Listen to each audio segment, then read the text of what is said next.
Okay, welcome to the School of 5D learning session number 6. This is also going to be an information session for those of you who are considering visiting the school or participating in the school in the spring and summer. So the first thing I'll say about that is we are having a teachers and organizers and volunteers meeting at Peace Camp, which of course is located above Roberts Creek in what is known as British Columbia. That's our colonizing government.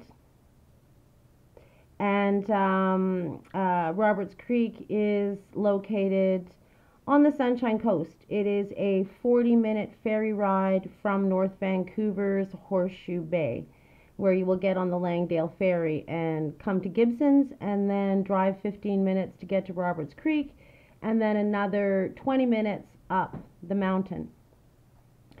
So this video is also about Sasquatch, and I'm going to introduce you to a member of the School of 5D in the comments below who has had a lot of experiences with Sasquatch. I myself had the opportunity to meet Sasquatch,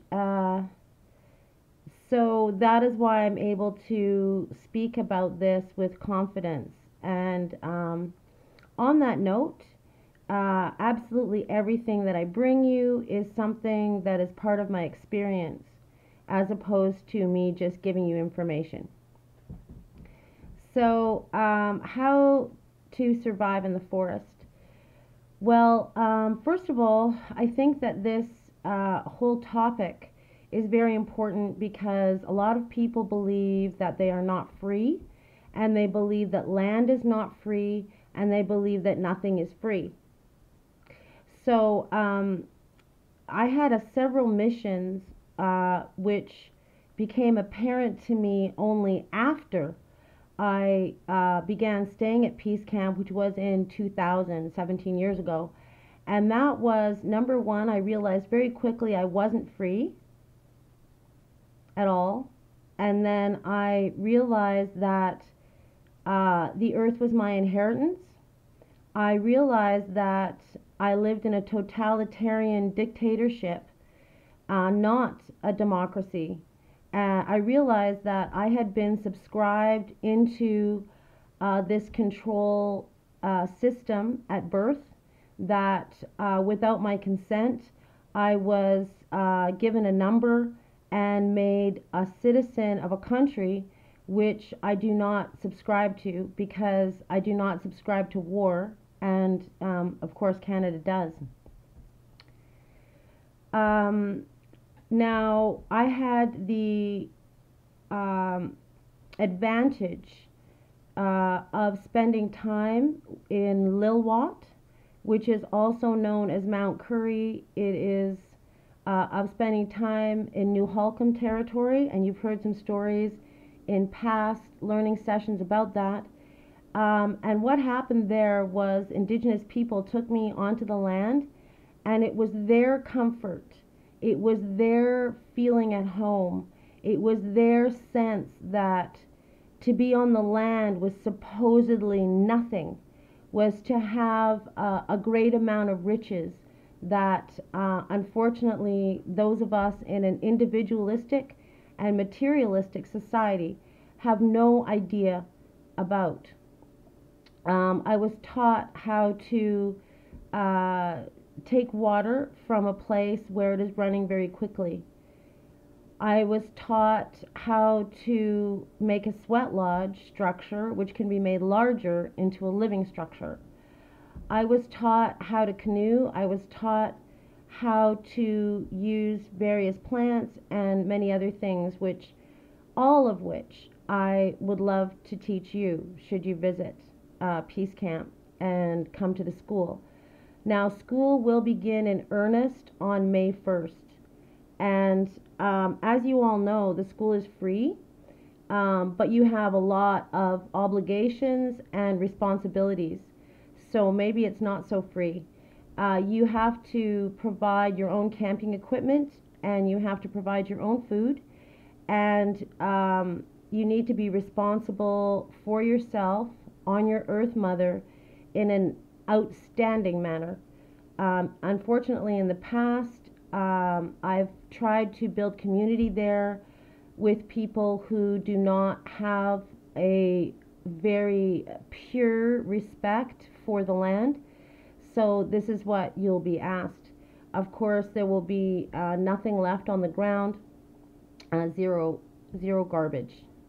Um, there's a whole bunch of survival skills for sure, and I think what's missing from all of the books about survival in the forest, which you can easily, sort of look up all kinds of stuff, all kinds of, how to kinds of things.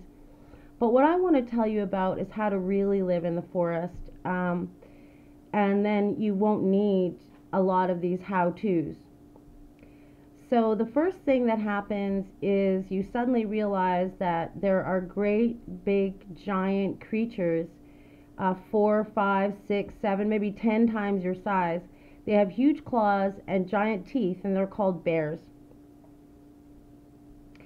So you have to remind yourself that once upon a time we did live in harmony with all the animals, and while we did have an ice age which took away a lot of our vegetation, and the animals were loving enough to offer themselves to us as food, that outside of that we respect them as equal beings to us.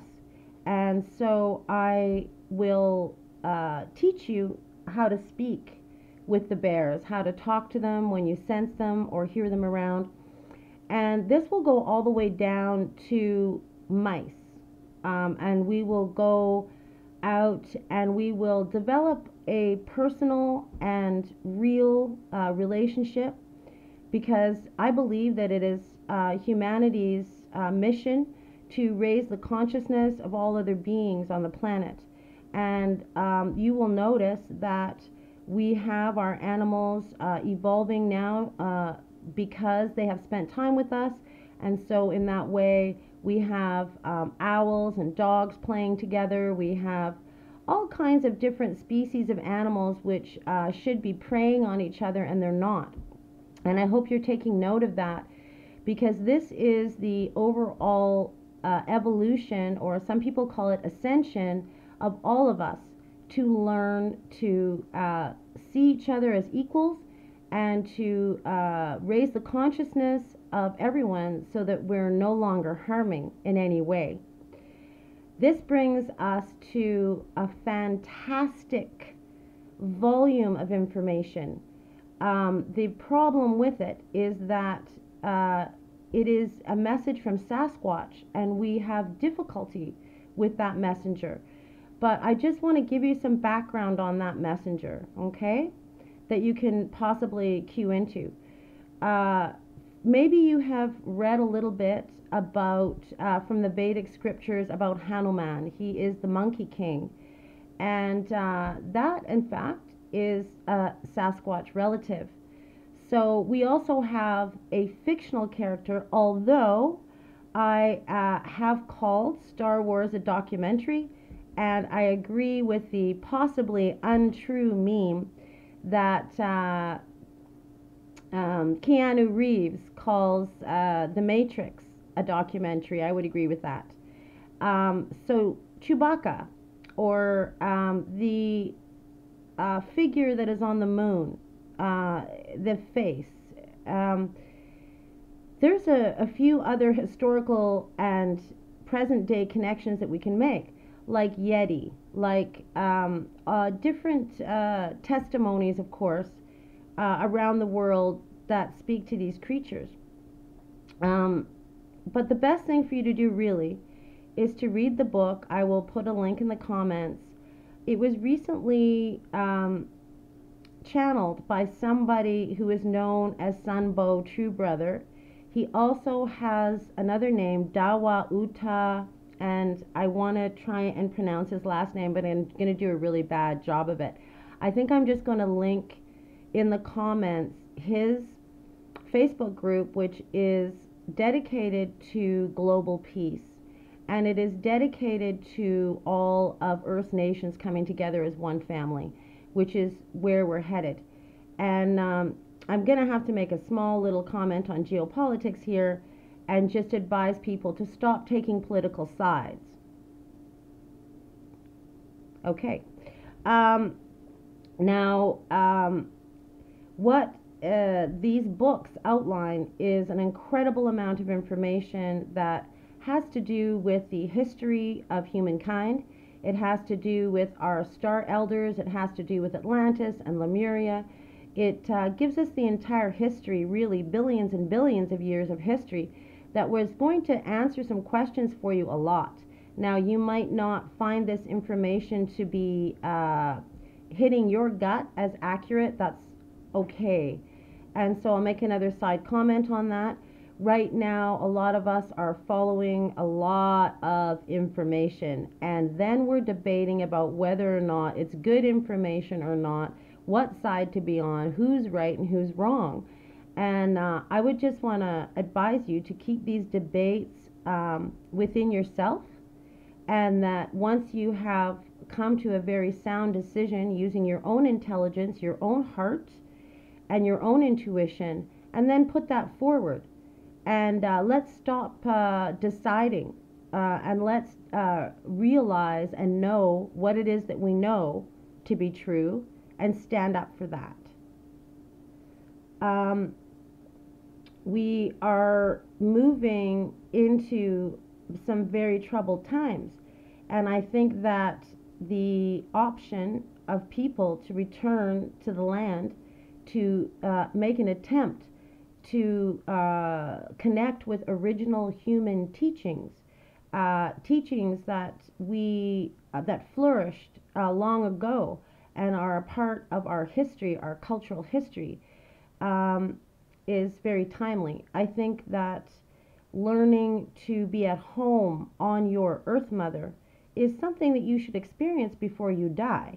I don't think anyone needs to live their whole entire life dependent upon water faucets and flushing toilets and refrigerators and washers and dryers, on corporations and on governments. I would imagine, and I'm probably a lot righter than I used to be, that many people truly and deeply desire this experience.